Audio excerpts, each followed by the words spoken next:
মা হুয়ার রূহ, মুহাম্মদ আমাদেরকে বলে শোনাও রূহ কারে বলে, কেমন করে আসে, কেমন করে যায়, এ ব্যাপারে কি জানো বলো।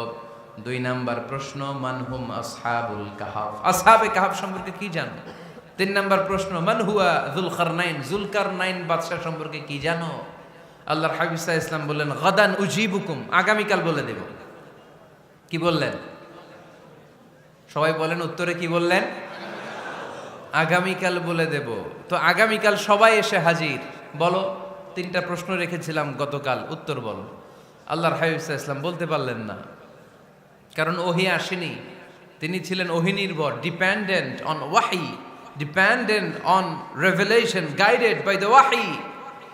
তিনি এর পরের দিনে বললেন গাদান উজিবুকুম, আগামীকাল বলবো। এর পরের দিনে এরা এসে হাজির, উত্তর নাই।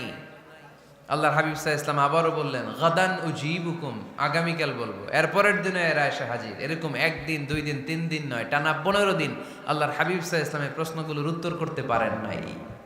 আল্লাহর হাবিব সাল্লাল্লাহু আলাইহি সাল্লামের নবুয়তি জিন্দেগিতে এত বিব্রতকর পরিস্থিতিতে তিনি কখনো পড়েন নাই। ইহুদিরা প্রতিদিন এসে হট্টগোল করে আর মক্কায় রটনা ছড়ায়, দেখো এই লোকটা যদি সত্যিই নবী হতো তাহলে তো উত্তর করতে পারতো, ঠিক কি না? যেহেতু উত্তর করতে পারে না, আসলে সে আসল নবী নয়, সে ভণ্ড নবী, মিথ্যা নবী। পড়েন না আউযুবিল্লাহ। 15 দিন পর আল্লাহ আয়াত নাযিল করলেন, ওয়ালা তাকুলান্না লিশাইইন ইন্নী ফাইলুন যালিকা গাদা ইল্লা আইয়াশা আল্লাহ।